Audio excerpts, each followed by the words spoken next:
I'm Karen Appelgren. I'm with the Idaho Department of Commerce. I'm the Business Retention and Expansion Program Manager, which is kind of a mouthful.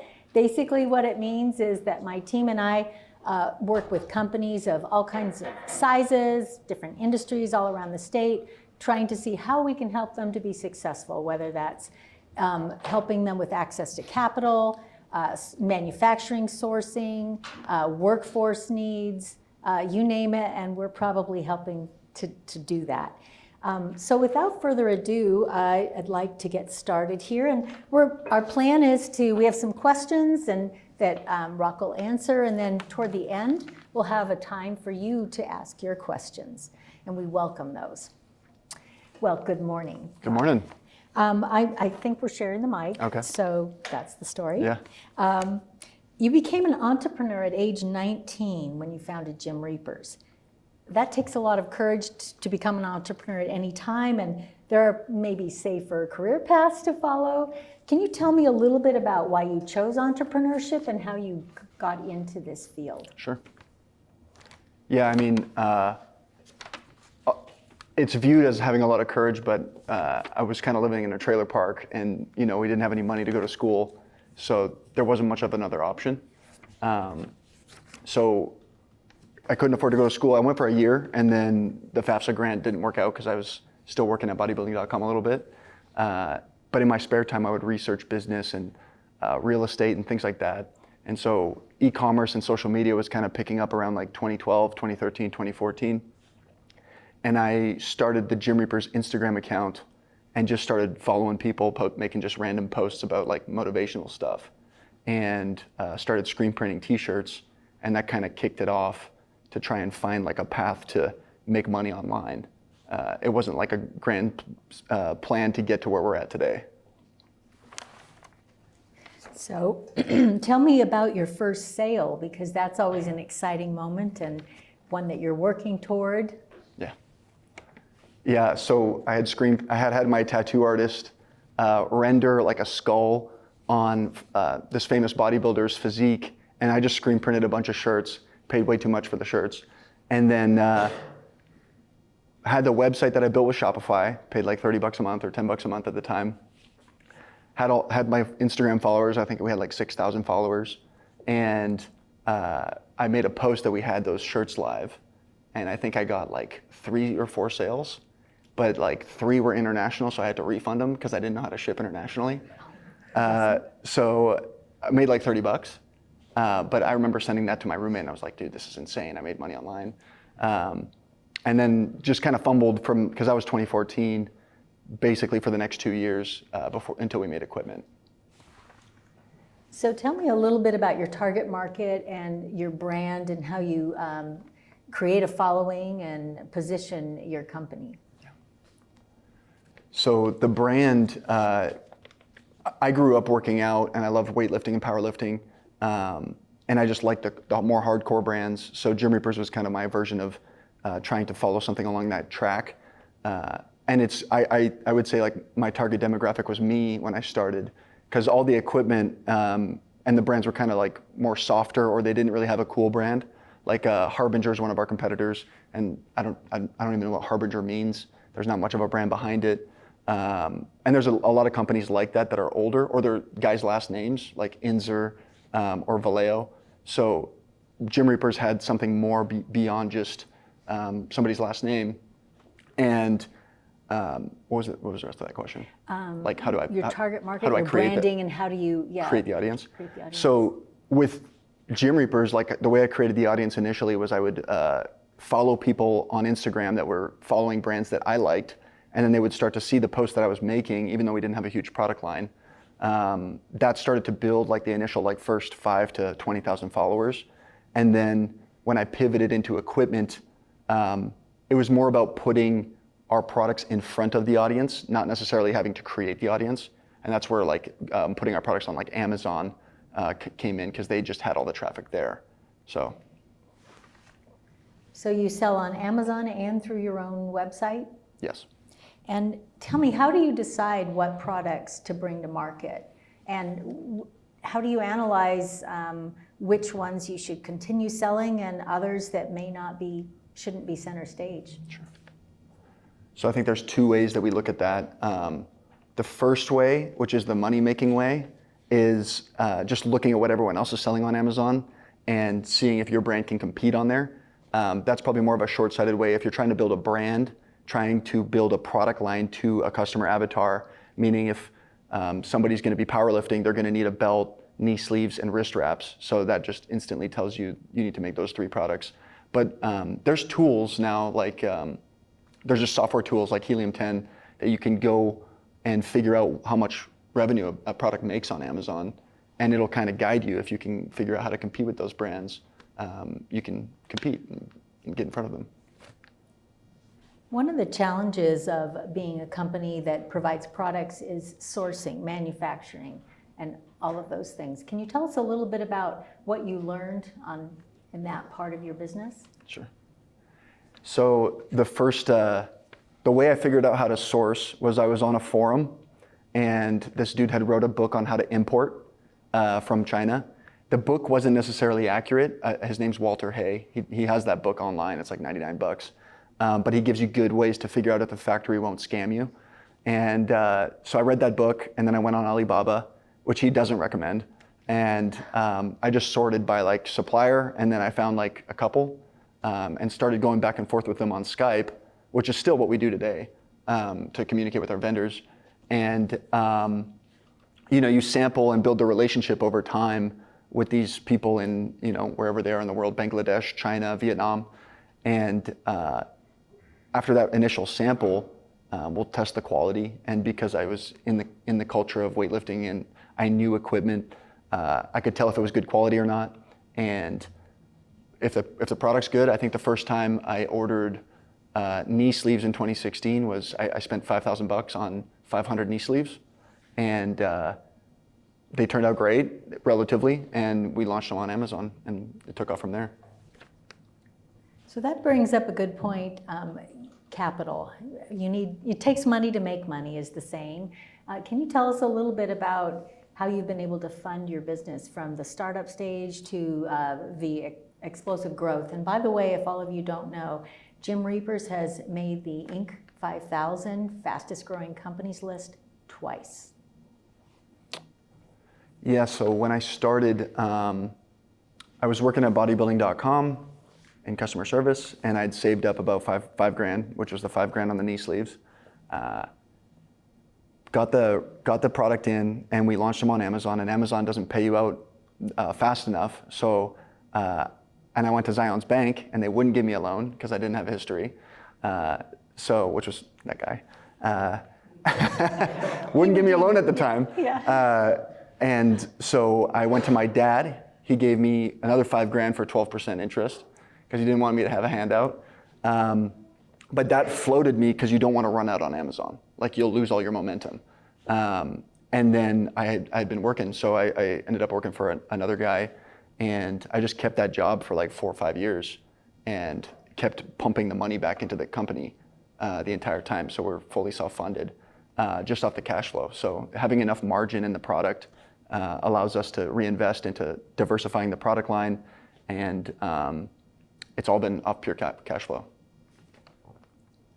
So that's pretty hard, starting a business and working full time.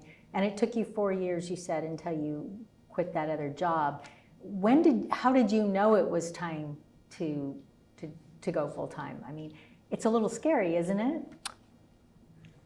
Yeah, how did I know? I was working for a guy that I liked working there. It was fun as a real estate fund.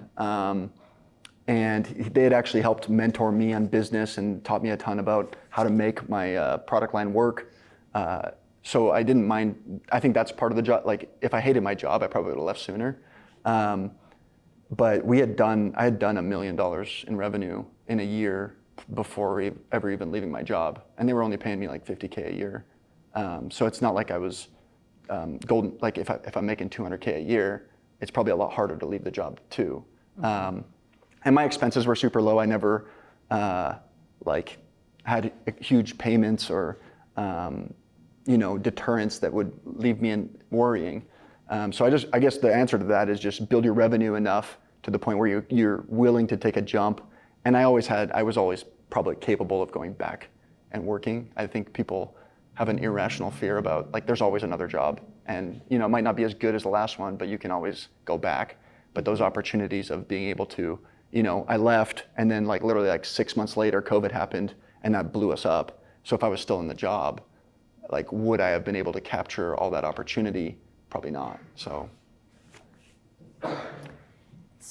tell me about your first hires, and when did you hire, and what were the positions, and how did you make that decision? Because that's a big investment when you're taking someone on, and you certainly want to make sure they can stay on. Yeah, I have. I got a lot of stories around that. I was solo through. Okay, so my sister was starting to pack orders with me and do photography into COVID, which is March 2020 when the world shut down. So I let her go back to. She was working at Dutch Bros, and it was just me for about a month or two. And I had just offered our e-commerce manager his role, and I had to retract it. So that was brutal because he had left his job. So don't do that. And about a month went by, and I was trying to do damage control because Amazon, where a lot of our revenue was coming, had prioritized PPE. So they stopped shipping our stuff, and you only get paid when they ship it. So I was doing damage control, and then what happened was the gym scene exploded. So they obviously started shipping our stuff back, and I went back to that guy, and I rehired him, and he's still with us today. And he was the e-commerce manager. And the way I look at how to hire is, where am I spending 80% of my time, and can that be built into a position? And at that time, I was spending almost all my time working on the website, maintaining stock, putting the products online. There was a lot of app integrations. We used Shopify that we weren't using because I just didn't have the time to do it. So I kind of built his role off of just where I was allocating all my time. And then that was kind of the marketing e-com side. And then for our business, a lot of it's fulfillment and distribution.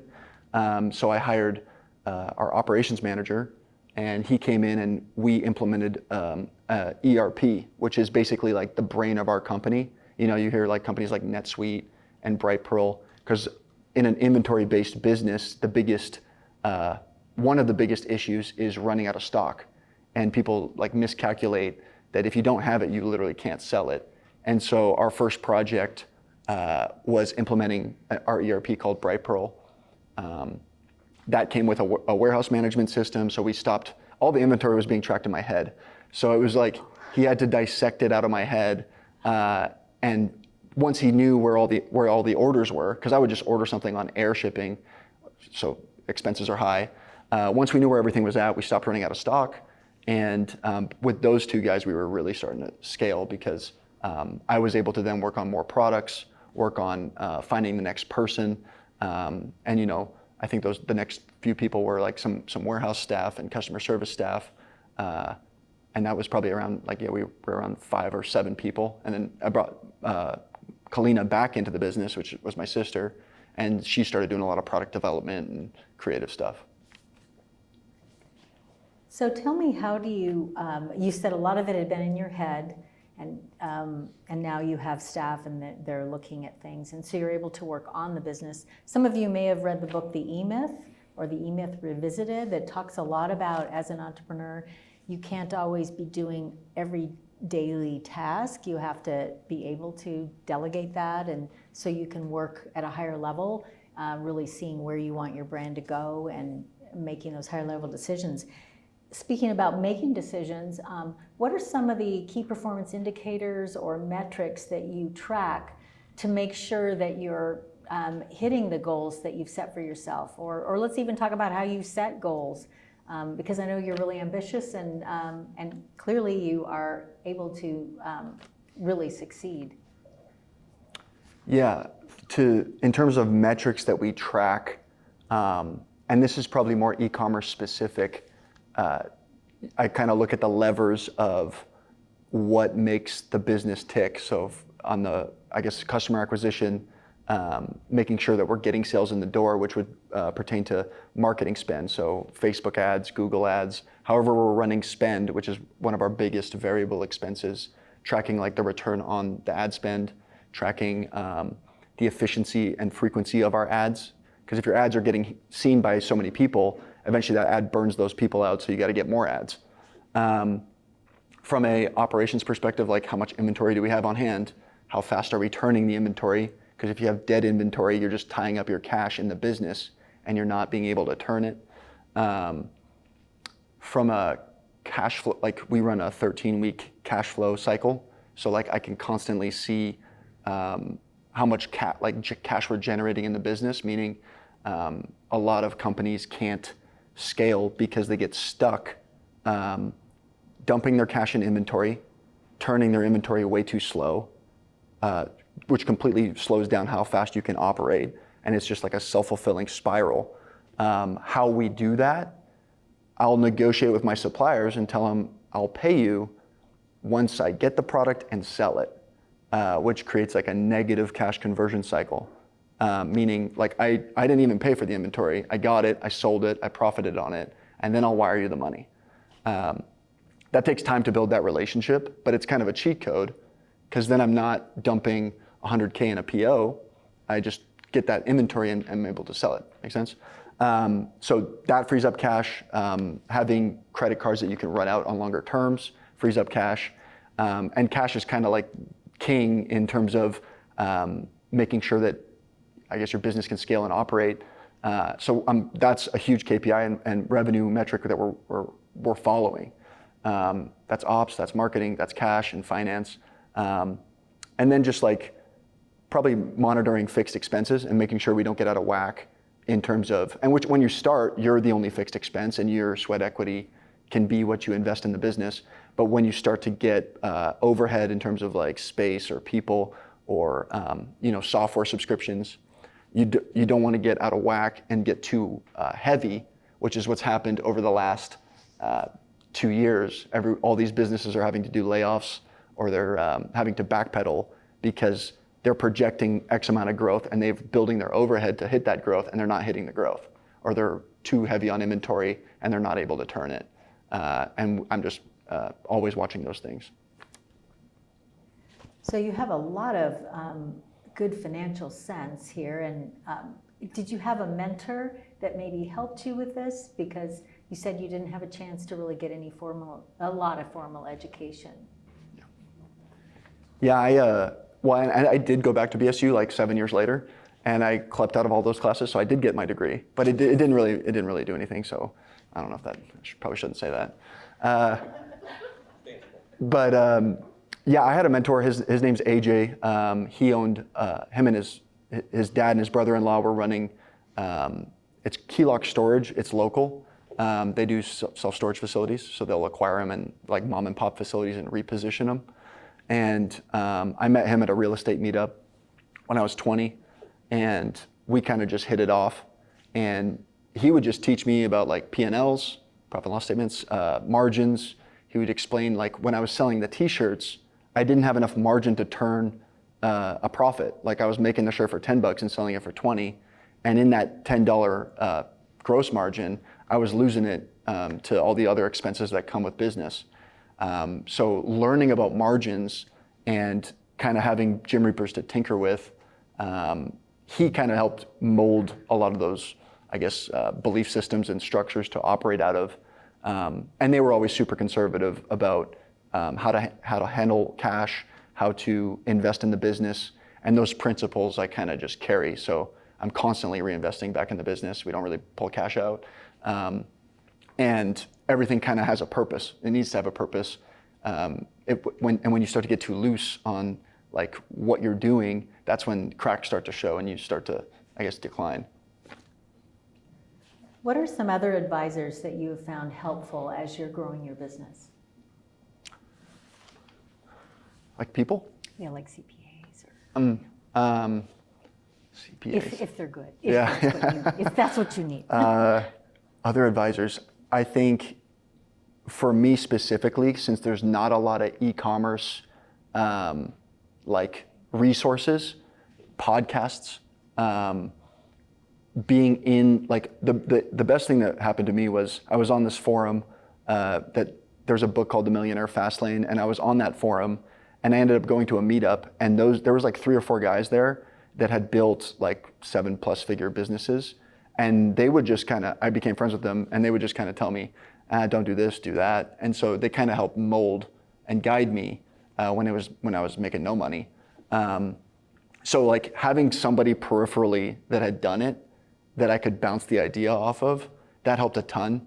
And obviously that, attorneys, CPAs, other business owners locally, like that helps, but specific knowledge on your idea, I think it's hard to find, and you don't really know what you're looking for. So being close in proximity to somebody truly doing it is probably the best advice.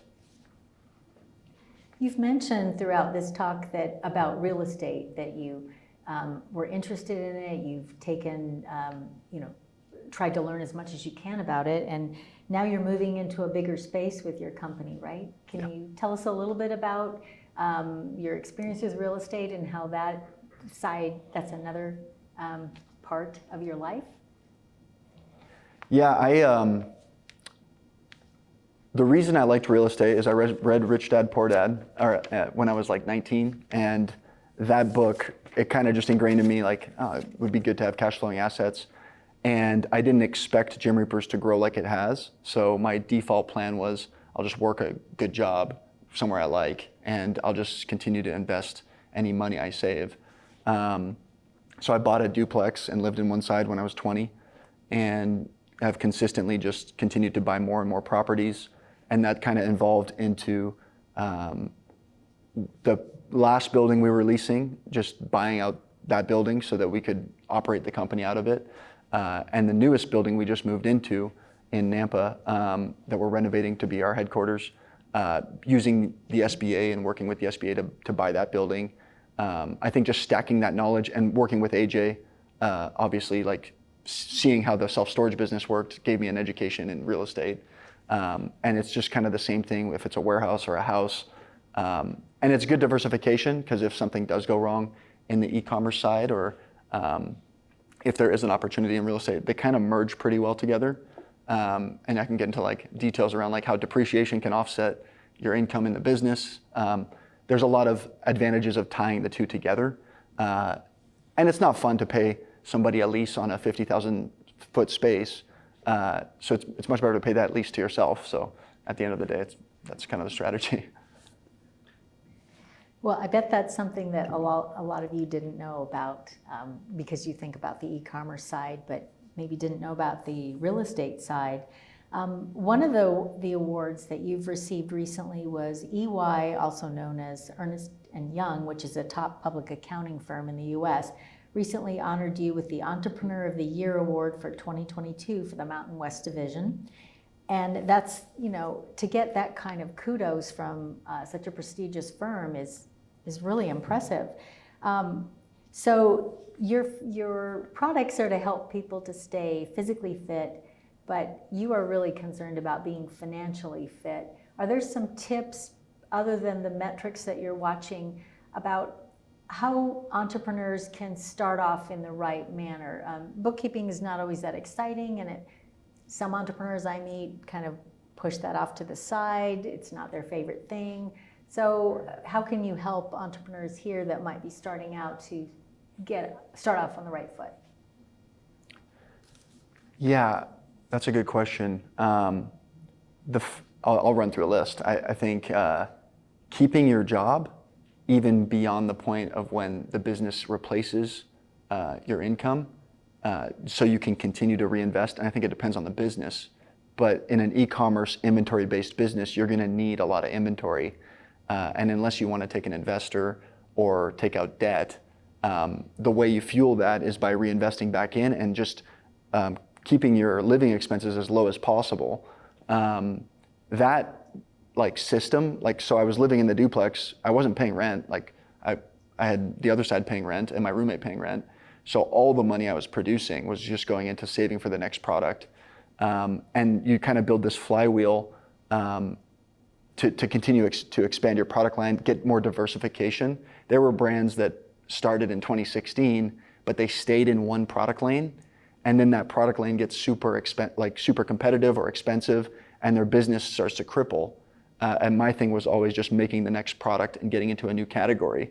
So getting diversification with the cash that you're saving by keeping your expenses low and working a job and automating as much as possible so that you don't have to quit your job and work in the business. I think people underestimate like how much it takes to put back in to get scale. And a lot of people will take debt to fuel operations or fuel inventory when they don't have a proven system. Like I would take debt out like from a line of credit if I knew I was going to sell X amount of product in this time frame.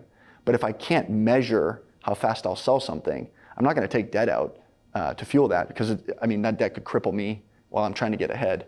Mm-hmm. So keeping your job, reinvesting back in as long as you possibly can, that's underrated. Maybe for me, I never wanted to take an investor, because then your intentions and like goals get misaligned. A lot of investors will want to flip, like if it's a PE fund, they'll just want to flip you. They'll buy you at X valuation and grow you and flip you to the next valuation.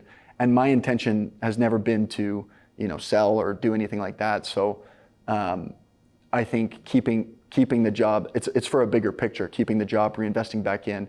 It's to not have to be at the whim of somebody else controlling the business. Other advice, I used leverage of time. So instead of tying my time to the sale, where a lot of people will open a business that's tied to their time where they have to go fulfill, I used Amazon. I used virtual assistants to kind of pull my time out so I could keep working that job. And I would put systems in place so that I didn't have to go do the task. So if you, like fulfilling orders, you could use a third-party logistics firm to fulfill your orders so you can keep working at your day job.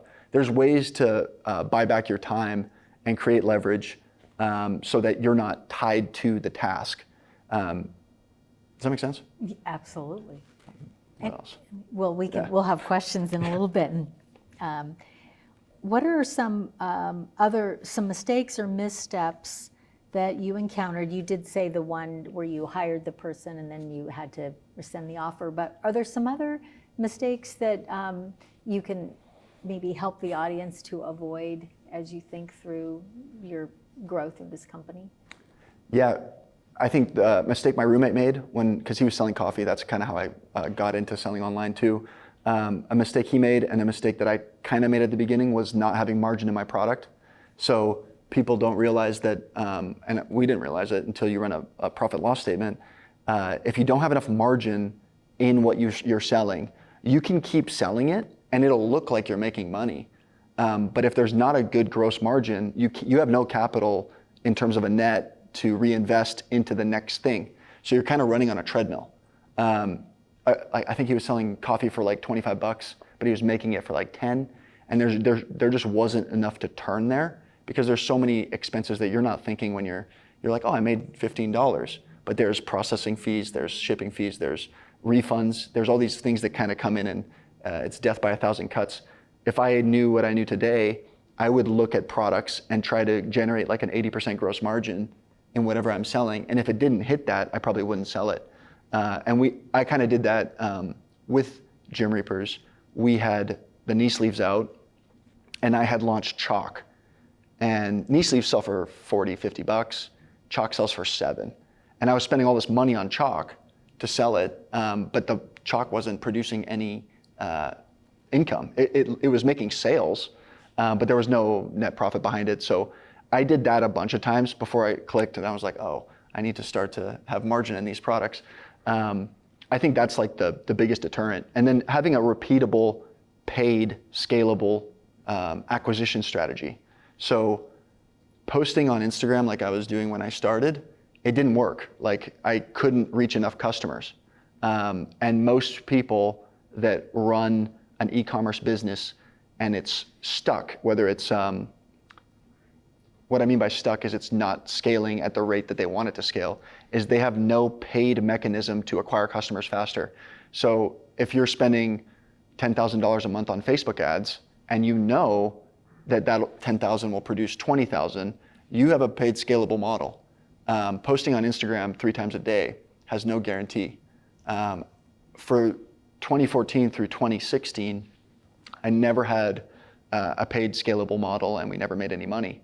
And when I started to realize I can run paid traffic, whether it's an Amazon ad, a Google ad, TikTok ads, and figuring that out, right? There's a whole rabbit hole of like nuance with building creatives, figuring out how the ad platform works, writing copy, all these like little details that you have to figure out. But if you can have a good product and you can figure out how to repeatedly scale like a paid traffic source, and you have good margins, that's pretty much the equation. You'll infill all the details underneath that. But those two things are the main things people miss: margins and a scalable media strategy. So you're always learning things, and what are you reading or learning about now? What are some of the new, maybe the podcasts you're listening to? I've been like obsessed with listening to and learning about like inflation and interest rates. So it's not super exciting. Timely? Yeah, I'm wondering how higher interest rates and an inflationary environment affects a direct-to-consumer brand.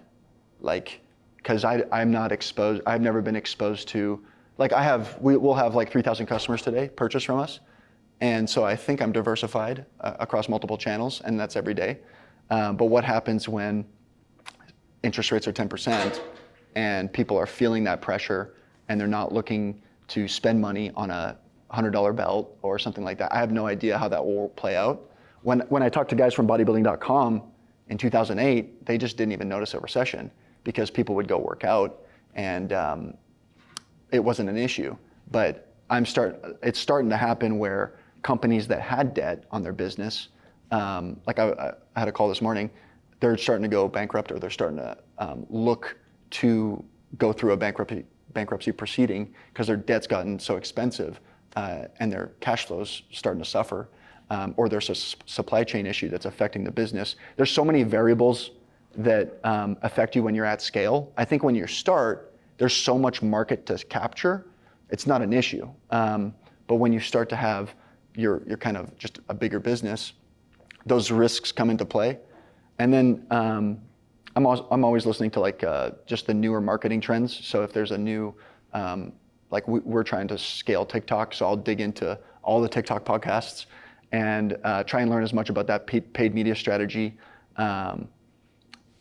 Marketing. And then honestly, it's a lot of practice. Like at this point, when I first started, E-commerce Fuel is a great podcast.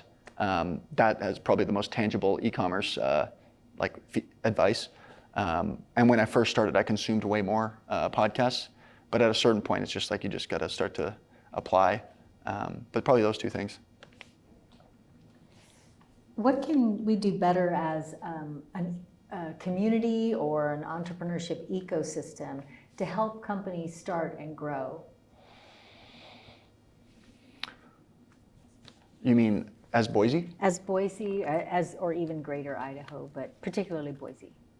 What can we do to grow? I don't know if, obviously, there's incentives around like that cities can offer to help incentivize businesses to grow here. I think the entrepreneur is what incentivizes a business to grow, and I don't know if you can inspire that, and you can probably educate a piece of that, but I think. At least in my mind, there's not really, the people that are going to make it happen are just going to make it happen regardless of where they're at. So I guess you always helped me when I started. I remember you had worked at Zion's Bank, and you had helped me underwrite this. I was 19? And she had helped me underwrite like a P&L a little bit, and you were helping me with my finances. That's always super helpful, having that backbone of education. But there's also that level of, I guess, wanting it that person's going to need, that you can't control. So education is probably the biggest thing that can be offered. Thank you. Are there, let me see what time we have. We have a little bit more time before we'll do Q&A. Are there some things that we haven't covered that you want to share, that points you'd like to make to help the audience? Is there a specific category that somebody wants me to dig into? I can just riff. E-commerce. E-com? Sure. If I'm starting e-com today, I would set up a Shopify store, set up TikTok ads. I would completely avoid Facebook. Facebook, which is where everyone's trying to go, Instagram and Facebook ads, it's just gotten so expensive. And Facebook's been struggling to figure out how to make their advertising cheaper. Like Facebook gave us like $100K last month, literally just to spend on the shop feature. If you're on Instagram, you can notice certain brands will have shop apps where they're trying to get you to purchase in platform. It's because Facebook's, the iOS update that Apple pushed through, it's completely shifted their ad business. And so now Facebook's trying to say, okay, we don't need Apple. We'll just have you buy in platform on Facebook or Instagram. It's not working. And you can tell that by their stock. It dropped like a huge amount. And it's because they're making less money and we're spending less money on it. And everyone I know, Ridge Wallet, I know the owners there, HydroJug, I know those owners. Everyone's cutting ad spend on Facebook. And TikTok, it's super cheap. You can set up an ad campaign on TikTok and it runs at like a quarter the price of Facebook. It just burns out your creative faster. Like starting today, I would go do that with a good product. And if you're looking to get started, if you don't have a product idea, I would just find a big brand that is so just out of touch with their customer. They don't provide good customer service. Maybe their price point's a little too expensive. And I would almost mirror and figure out your edge on how to compete with them. There's a lot of big competitors in my space, and I think we are able to compete against them because we offer phone support. Like right now, you could call and somebody will answer. We offer chats. We're not trying to avoid the customer. And if there's a problem, you can instantly get it resolved. And there's ways to beat a big brand outside of just scale and having a big name through customer support, better products, better pricing. What else? And to set up a Shopify theme, and I wouldn't work with agencies. Like I would try to teach yourself as much as possible about running advertising, creating the product. Like there's firms that'll try to sell you how to do that. There's firms that'll help you build the product. There's firms that can do all that stuff. One thing I never did, maybe it's because I'm too cheap, but I just never outsourced any of that. So if somebody comes to speak to me about it, I can speak to the engineering of a product. I can speak to the ad campaign. I can speak to the creative. And there's no like gap in knowledge so that somebody might be able to say something that isn't true and I wouldn't know. Mm-hmm. What other topic? More e-com? We had kind of a cool conversation in this room actually yesterday about thinking through like the future of e-commerce a little bit and how the shopper based on generations is a little bit different. So as you're focusing, kind of going from like kind of the Xers down to millennium and then down, how the younger shoppers are really starting to think about what products they're putting their money into. And sustainability, local, whatever really resonates with them. And so just kind of curious if you've thought through that kind of asset to purchasing. You mean like the more sustainable, like? Or how to, maybe the question is, have you thought through how to capture different generational spend? Yeah, so that's a good question. I think it would depend on the brand and the platform that you're trying to target. Like, I'll just say like Amazon customers it's price first. Everyone's trying to get a deal on Amazon and they're trying to get it fast. So you could get away with the edge of some perk that might be me. I think that's me actually. He's a busy man. No, I have this alarm that goes off to remind me. That's hilarious. Sorry, guys. I have that alarm that goes off at 12. I don't pay much attention. Like, here's the reality. If you're gonna target a younger demographic, just go to where their eyeballs are, which is TikTok. They're not paying attention to, at least for my product line, we can optimize for product packaging, we can optimize for the things that make the product more eco-friendly and sustainable and things like that. But they want to know, is their favorite influencer wearing that brand? Will their friends think they're cool? Like, there's a psychological effect to everybody. Like, girls were with a Hydro Flask for a while, and now they're shifting to Stanley mugs. There's trends to product lines, and if you can understand how to put your product line in front of where that trend is, and for us in fitness, like, there's huge fitness influencers that if they wear your product, every the target demographic, they'll want to wear that brand, and if that brand resonates with them, they'll probably continue to wear that brand even beyond the influencer. And that's kind of what we focus on, is just how do we find people that align with our brand that can influence those people that we want to target. And that goes for if you're selling like baby loungers or fitness knee sleeves or electrolyte supplements. It doesn't shift. It just depends on how you're targeting your brand. That question. How do your Amazon sales compare to your website sales? It's a good question. When I started, it was all Amazon. Now it's probably half. So it's a mix. It's a mix. And kind of follow up on that too. What different sales channels are you using? Like email marketing, all that stuff? We use the full gamut. And any good e-com brand is going to use the full gamut. Like, you'll be on Amazon, you'll have your own website, you'll try to get into retail. We use Klaviyo for email marketing. We use Attentive for SMS marketing. So, when we do a drop, we'll hit the email list, the SMS list. We'll post on all our social channels. We'll have all our influencers go post about the drop so that the full notice gets sent out. And then we have a paid media strategy running on the back end. So if you saw that and you came to our website, you're going to see it for the next few weeks. And that, I think, running all those things together is where you start to get that, flywheel. Question over here. What critiques do you have for the marketplace platform like Amazon? Like, for you, are there any struggles that you have with Gymreapers on just being on Amazon, or rather than just your website? Yeah, I mean, I have a lot of critiques for Amazon. It's just, if going back, like if we had what we had today, I probably wouldn't go on Amazon, because Amazon's customers are Amazon's customers. They're not yours. They might buy your product on there, but they will treat their customers like first, and kind of the vendor gets placed secondary. So, there's always an issue with the platform, and I don't think it's Amazon's fault. Like, I think they're just at such a massive scale. There's no insight and oversight into like the community, because 70% of all products you see on Amazon is sold by third parties. That's not Amazon. And to manage that infrastructure, there's a ton of, overhead and mistakes.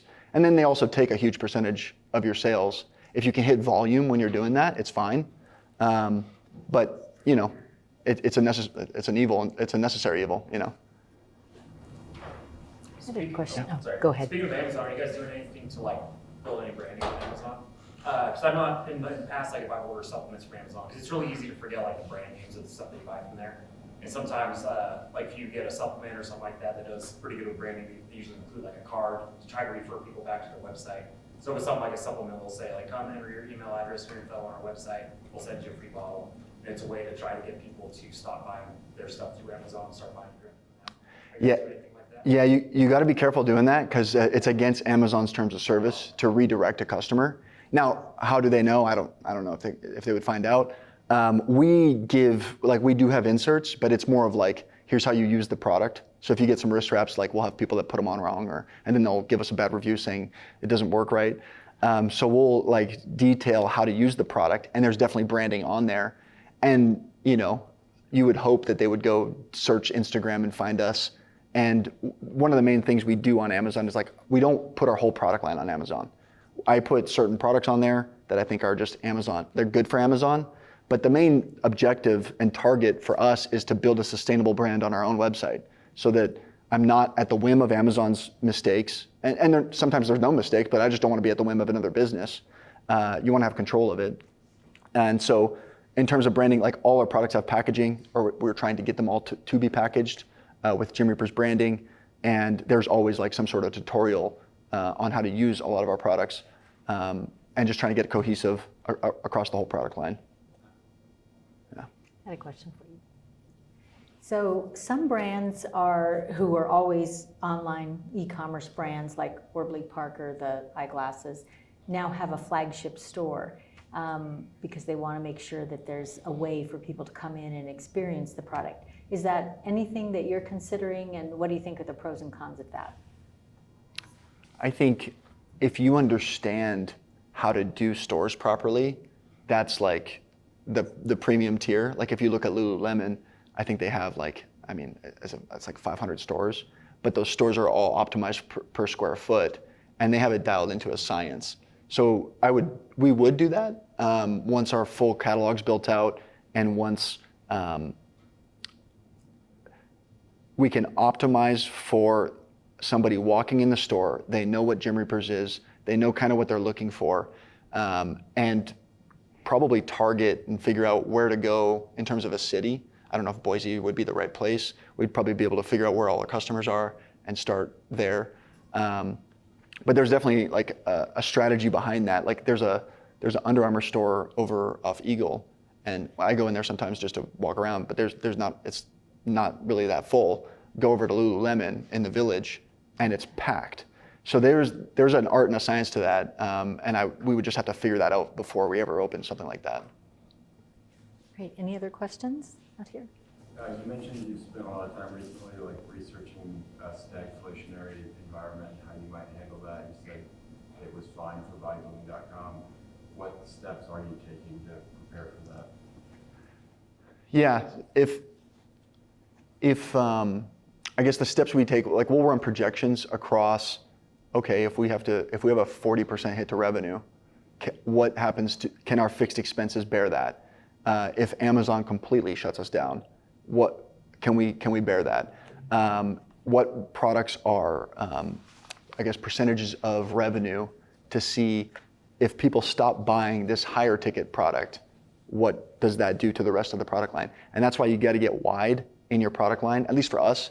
And then you got to get diversified across how you acquire those customers, because I don't know how an Amazon customer reacts from a inflationary environment to a website customer that we acquire on Google.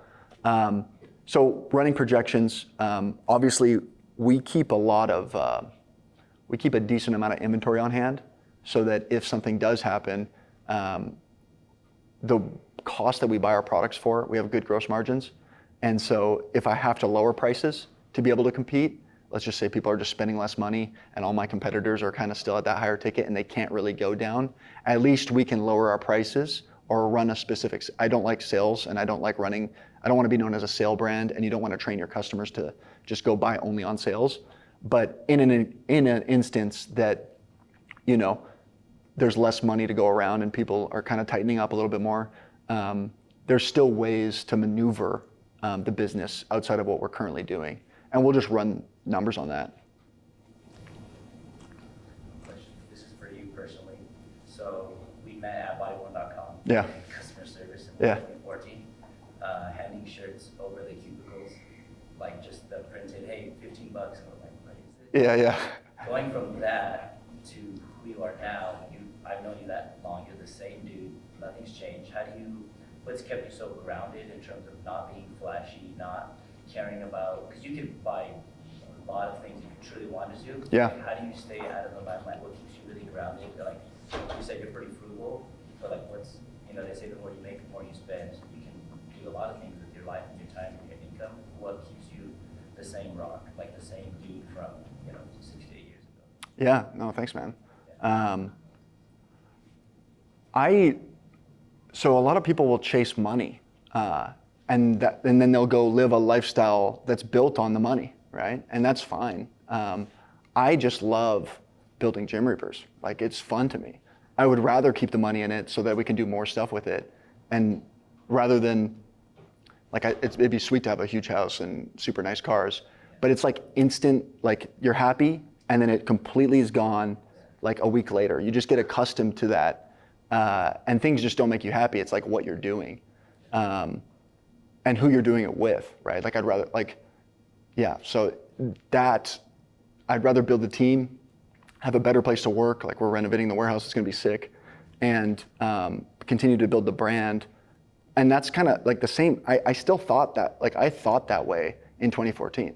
Like I was thinking about these things, maybe not at the scale, but I always wanted it to be something like that. So to watch it kind of happen, I'm just kind of continuing to double down. And kind of your lifestyle will, I mean, you can max it out, but there's always the risk that things could go bad. And then you kind of have to sell everything off. Like I don't want to be in a position where I over leverage myself to live a certain way and show, like I got nothing to prove to anybody. I'm just going to keep doing what I want to do. And there's the other thing too, I guess on the back end of that is just, I watched my dad lose everything in 2008. So I don't want that to happen to me, so. We are close to the end. Are there any last burning questions? Yes. Do you guys have like an in-house marketing or Facebook or Google guy? Yeah. So we, I can run the traffic. It's a specific knowledge, right? So when I started, I hired a firm. I met a guy at that meetup, so the Millionaire Fastlane. I met a guy there. I hired that guy. He only charged me like $500 a month. Otherwise, like agencies will charge you way too much, and they don't really deliver. So what I did though is I flew out there. They were in Oklahoma, and I became friends with all the guys that worked there. They were all around my age at the time, and his name's Alex. I met him like 7 years ago, and he was running our Facebook ads when the site was making like $100 a day. Which is like, that's a sale, that's one sale. And then as we got bigger, I just started working only with Alex. And then eventually I just brought him in-house. So he works remote, but I brought him in-house because he knew the account. He knows how to run the ads. And actually like last week, or no, on Monday, the Google guy that was working for that firm, I had another call with, because I just want to work with, I would bring them in-house once you have it. But an agency is going to be able to move faster than you can move. They're going to be able to make the creative. They're going to be able to run the traffic, and they're probably going to make less mistakes. So if you can find that a decent small agency, tack them in, and then over time, don't plan on stealing their employees, but like, over time you'll build the relationship, and if they like you and they like what you're doing, it's way better for somebody running traffic. You got to think, somebody working in an agency is running ads on 20 brands. They're burnt out. They have to do client calls every 20 minutes. They would much rather work with one brand, have to worry about one boss, and only like be focused there. And I think that's like the selling prop for a lot of these people coming to run ads here at Gymreapers. It's like, no, it's easy to kind of run the ads because the creative's good. And so we have a guy who does that, a Google guy, and then we have a content team who produces like video, photo, and gets the assets. Well, it has just been a pleasure talking with you today, and thank you for your openness and your willingness to share your time. And we know you're busy. Let's give our guest speaker, Roc Pilon, a round of applause, please. Thank you.